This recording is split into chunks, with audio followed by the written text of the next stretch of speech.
Happy Friday, everybody. Dusty here. I am your host again this week. This is Office Hours. We do this every single Friday. We pick a topic. Sometimes it's stuff that I'm working on. Sometimes it's things that other people want to learn more about. I did have a question about a little bit more detail, or maybe a little more color on how we build our book of business in commercial. And so I took a little bit different approach to this one. We've covered this a bit before, but this one's a little bit more in depth than we spoke about before. Usually we'll pick a topic for about 10 or 15 minutes or so. Most of the time this is just for our members, people who've signed up for our online training.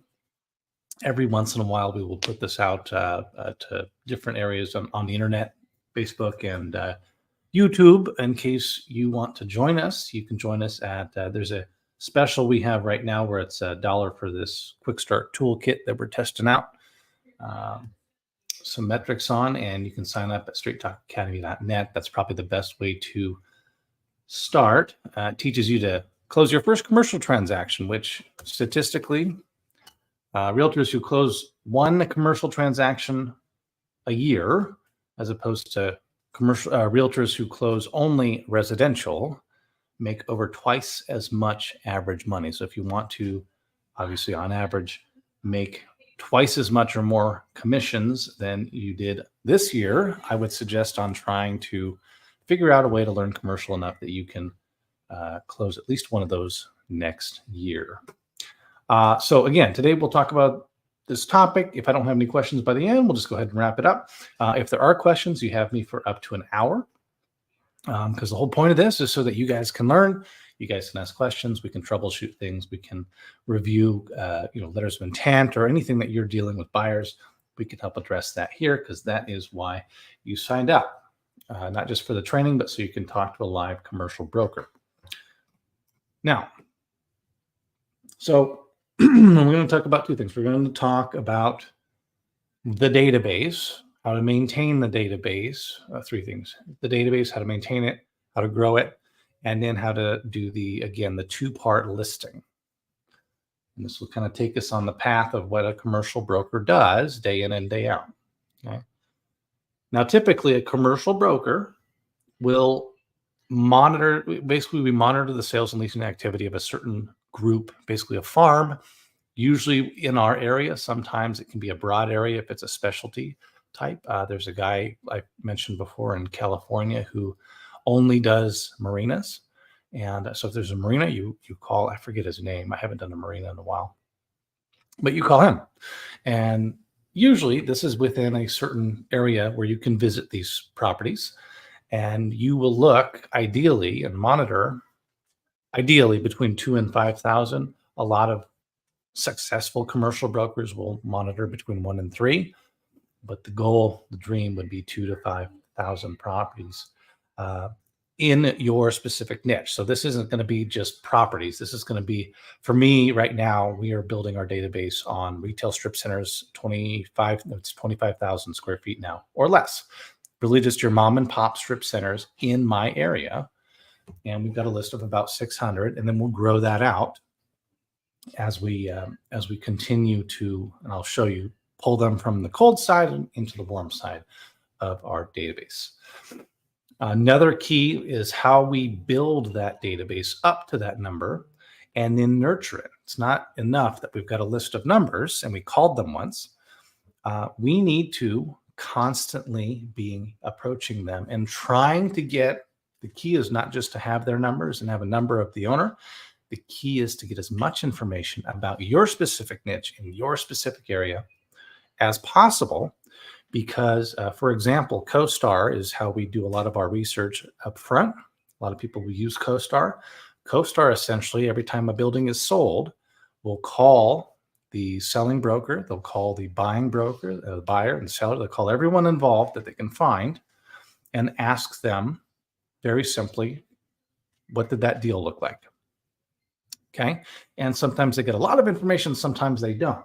But the point is, they call them once, they get the info they can, they add that to their database, okay, their database of properties. And guess what they sell it to every broker in the US for? It's about $500 a month. right now. Okay, that'll go up probably.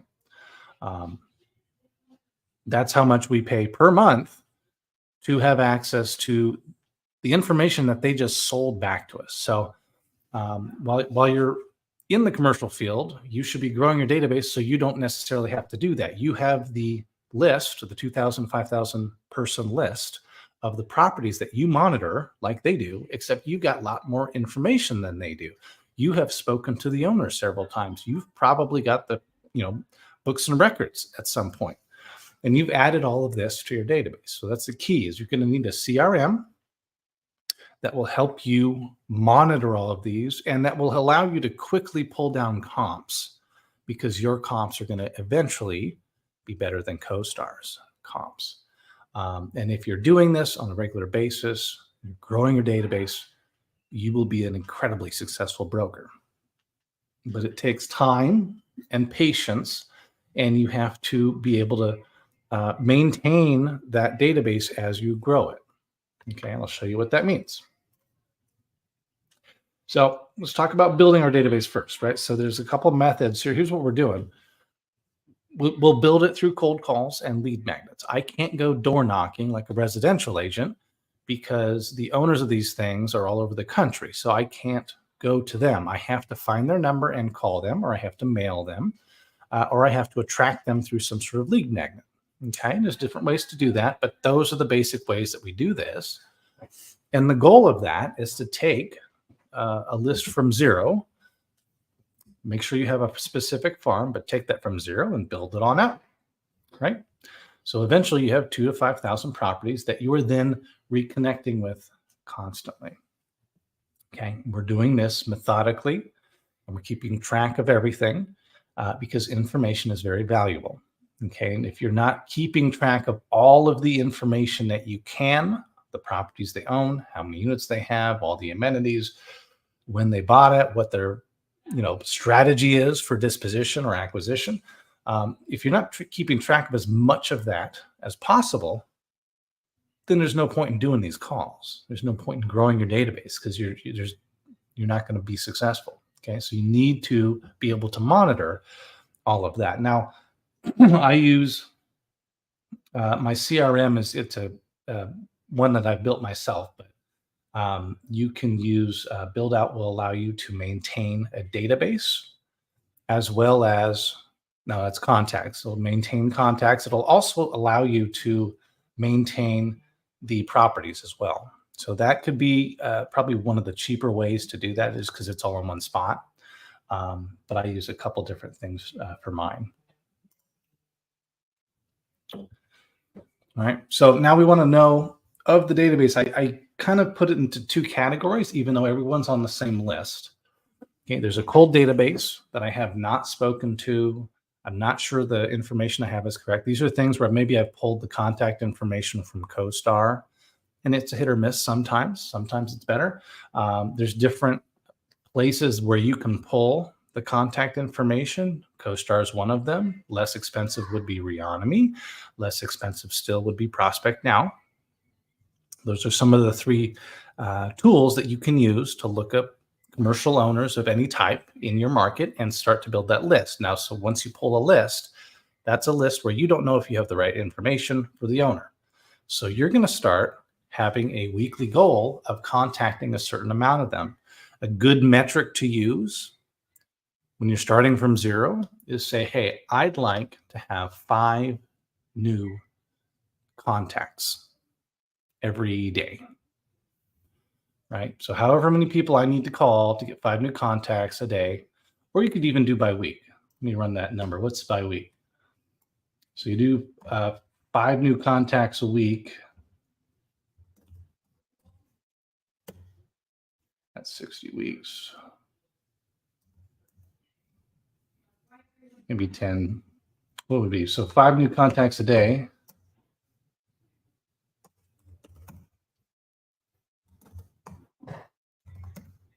There you go.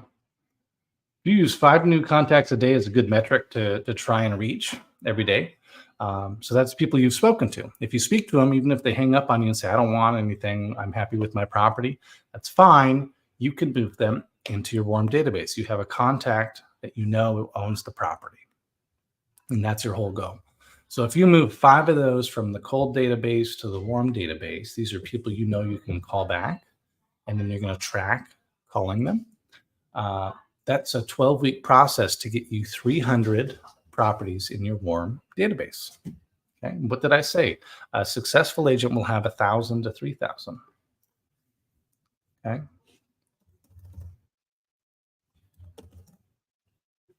So within a year, you could have 1,000 people, basically 900 or 1,000 people in your warm database that you've spoken to. If you just focus on getting 5 new contacts a day, that's not even setting appointments. Just, I want to talk to 5 new people per day. And then once you've contacted them, once you have an email for them, you're going to enter them into your database management, contact management system, CRM. And ideally, you'll also call them back every 60 days or less. That's ideally. Okay. That's very difficult, especially if you have 5,000 contacts. That's like 80 calls a day or 100 calls a day. But at this point, as they're getting into your warm database, after a year or two, like I said, after a year of calling and contacting 5 people a day, you've already got 1,000. After 2 years, that's 2,000. At some point, you're not doing cold calls anymore. At some point, it's calling back to someone and trying to get more information out of them, try to provide some help for whatever they're working on, because there's different problems for every type of owner. So over time, that's not going to be cold calls anymore. It's just going to be warm calls, connect them back. Hey, did you replace that roof? Hey, whatever happened to your property over and so, did you sell it? Oh, you did. Well, what did you sell it for? Okay, well, what was the cap rate on that thing? Okay, and now you're writing things down to add to your database. Okay, because we're continually trying to do that. Yeah, so with the CRM, what we're doing there is we're trying to get them to want to meet with us, right? Or recognize our name. So we're calling them every 60 days, okay? And then the goal of the CRM, as we're sending emails out, it's not to say, hey, can I list your property? It's to say, hey, here's a very interesting thing that you should know. Here's a very interesting thing that you should know. The person down the road just sold, and I have the information on that. I'd like to talk to you about that. All right. Because what we're doing, our CRM, our emails are going out, and we want them to want to talk to us. So we're trying to get back on the phone with them so we can have an actual warm conversation with them, which is going to allow us to start the 2-part listing process. Okay, so hopefully we're clear on our database, what we want, how we're going to get there, right? We're going to pull it from somewhere like CoStar, Prospect Now, or Reonomy. Once we've done that, we're going to start the process of calling around to those, have some sort of goal every day to reach a certain amount of people live, and then add them to the warm database side of things. But you're still going to be running through that list. Even if it's cold, keep running through the list as often as possible until you get them moved into the warm list. And when they're in the warm list, make sure it's every 60 days or less. Okay. Sorry, could be like a year down the road before you get a listing, right? So 2-part listing process. Here's how it goes. I'm calling, I'm emailing. Eventually they raise their hand, say, hey, I'd like whatever thing of value you're saying, right? So that email, for example, saying, hey, so-and-so just sold down the road. I'd like to give you the details. I figure that might be of use to you. Hey, yeah, set up a call with you. I'd like to know, could you just shoot me over the details on that property on Main Street? Love to, but I'd really like to sit down with you and figure out your specific situation to see if there's certain things I might want to pull down for you that might be of interest to you that I might not know. So you're trying on the initial call to say, yes, I would love to give you the thing of value. Let's meet at this time, and I'll get that over to you and then some. Okay. So you've got the call for the thing of value. You say, I will give that to you at meeting 1. You set meeting 1, and at meeting 1, you deliver that thing of value. And most importantly, you gather the property information, the books and records, profit and loss. As you're delivering thing of value, you're building rapport, saying, you know what, I can help you with that. I just need to know more about your property. Do you happen to have your profit and loss handy? Can you send me A and B and C? They say yes. You say, okay, cool. Give me a couple days. I will meet you on Thursday at so and so time, same place. How's that sound? And say yes. Say cool. So now we've got meeting one. We've given their thing of value. We've gathered information on the property and set meeting two. Now, if they don't list with us, we still have all that property information. We can still update our database. That is still huge value, even if they don't list with us at meeting two. So meeting two, we're gonna do a couple things. We're not just gonna give them a, hey, here's what your property's worth. Okay, we've been building rapport with them. We know what their goals are. We know what they'd like to see happen. Whether it's an exchange or it's tax reasons or cash flow reasons or refinance reasons, we know their problem. So we're going to say, hey, here's what the property will be paid, what people will pay for in the market for your property. Yes, anyone can do that. But also here's an offer from someone I know who has an interest in the property. They obviously need some more details, but here's a tentative offer, which is also the solution to what you need, right? So you have your problem. Here's what your property's worth. Here's the offer to buy plus the solution. Now that could be a replacement, right? So that could be here's, hey, why don't you sell property A? You could buy property B. That's what we do a lot. So I sell a lot of multifamily and we trade into fast food. So I'll oftentimes do the valuation, and part of the valuation is a conclusion where it says, hey, well, here's your property and how it stacks up against 3 other net lease properties in the market. And because California is so high priced, a lot of multifamily owners, especially in the Bay, different areas of LA, they can trade out of their multifamily and into a Taco Bell. Now, they don't own the business, they own the building, and Taco Bell is their business. Oftentimes, they can do that trade and they can actually make more income without having any of the headache, because that gets rid of all their management needs, all their maintenance need.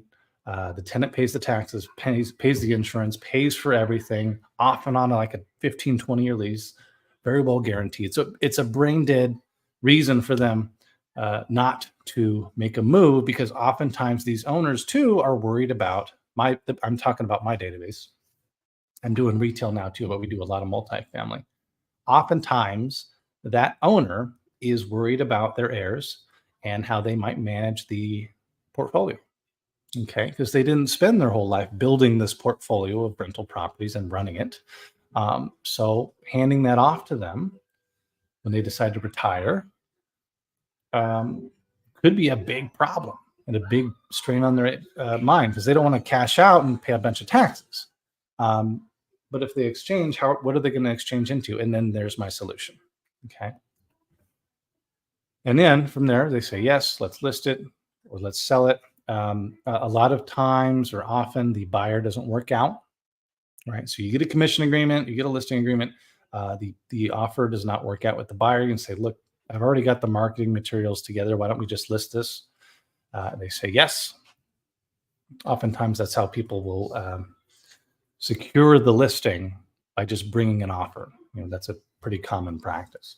But from there, you just market the listing and you're going to be gathering a heck of a lot of buyer leads. Buyer leads are very important. Let's go back here. Buyer leads are very important. You don't just take their number down and send their information to them. That goes in your database too, marked as a buyer with the specific buyer needs. What multifamily are they buying? What range? What cap rate? What kind of other special needs do they have? Okay. That way, when you get a listing, like the second part of this, instead of going to the market, as you're building the materials, you can blast this out to your database. That's how a lot of the big brokerage houses do things. They've got lists of 500, 1,000 buyers for any specific property that they're going to list, and it never sees the light of day. It never sees the open market. When you reach the open market, what you're doing for the most part is gathering buyer leads. So any buyer that comes to you with any listing you have, make sure you gather as much information as you can. Keep those handy because that will be of huge value too. When you go to list the property, these are benefits that you can market to them as well. Not only are you going to do all these things that a lot of other brokers do, but because this is my job and I do this every day, I've got 300 people that I can market this to. And guess what? There's 12 of them that have asked if they can put an offer on this today. Here's your listing agreement, right? Okay. So to recap, number one, go to straighttalkacademy.net, get that $1 on package on how to close your first commercial real estate deal. You could double your income by doing that. They're doing some analysis on the metrics. So I don't know how long that'll be up, but you should go do that. This is basically what a commercial broker does. We build our database from 0 to 2,000 or more. We do that one at a time. We call them. And when we get as much information as we can, add them to our database. Over time, that's going to be much more valuable than any one thing of value you can offer them. It's going to be very valuable because you're going to know much more than even CoStar does about the different properties in your market. Okay, making listings easier and easier, and you're going to get more and more buyers on your list too. Okay. Now, as you're building your database, what we're trying to do is really meet with them to get more information on their properties. We want as much more information on their properties as we can. That is the main goal. Now, from that, we're going to try and get the listing, but we want the information on the properties, the amenities, all that. Okay. From there, we're going to keep in consistent contact. We're going to contact them every 60 days if we can. And you're going to have an email drip campaign that often calls for them to meet with you. Okay. Like I said, hey, I've got information on Main Street down the road from you. They sold, spoke to the owner. I'd like to give you some information on it because I think that might help you with what you're doing over there. Be of use to you. You don't tell him it because he's going to have to call me now. Okay. Now, once they raise their hand, yes, I'd like that information. We do the 2-part listing. We get that listing, and that will exponentially grow your database. You'll have a bunch of buyers. You'll have a bunch of reasons to do a bunch more calls to your database, especially around that, right? So we use what's called the target approach. Very, very close in, or however much we can afford time-wise to a listing, someone will get a call from us. Hey, I've got a listing just down the road from you. Do you want more information? Yes, great. Let's meet up. I want to get this to you, meaning that one, right? A little farther out from there, they get a hand-written, hand-addressed letter with a letter and a data flyer on the property. So now very close in, they've gotten a flyer and a call. Farther out, they just got the flyer. And then the whole market will get a postcard. Okay. Whole market gets a postcard. You'll get calls from that because you've also got a call to action on the back. Like, hey, you want to know what your property is worth? Go ahead and QR code this and enter your information in. But close in, right? This very close knit area where we're calling them, they've been hit with a postcard and a letter, and then now they're being called by us. Or they were called by us and then they got hit. So they get hit by all three of them. So as we get closer and closer to the listing, we get more and more influence over the owners there. So that's what you're doing, is leveraging your database on any listing you have. So that's all I wanted to talk about today. Let's get back to my title slide here. I am getting another cup of coffee. I don't see any questions. So if I don't see any questions, I got 10:25 my time. I'll give it 2 minutes. If I don't see anything, we will shut her down. I will see you next week. Let us know what you want to talk about, and we will cover that. I will be right back.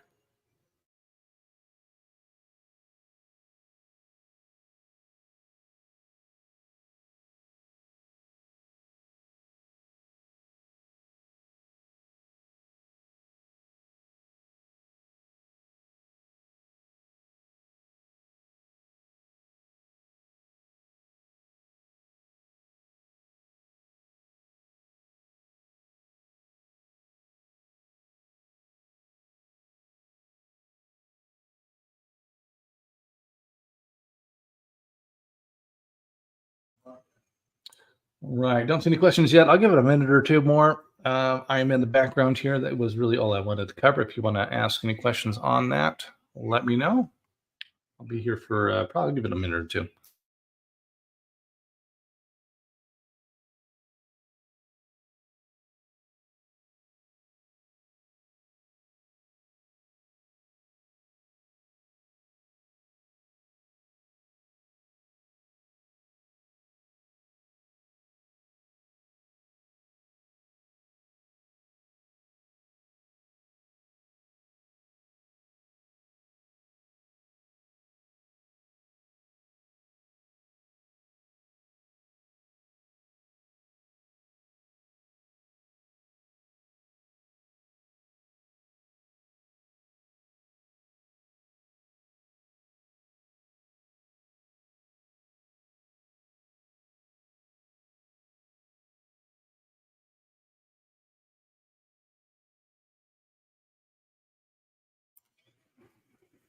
All right, guys, I'm going to get going for this week. If you have any questions or want to talk about any topic at all next week, happy to do so. Any commercial topic is game.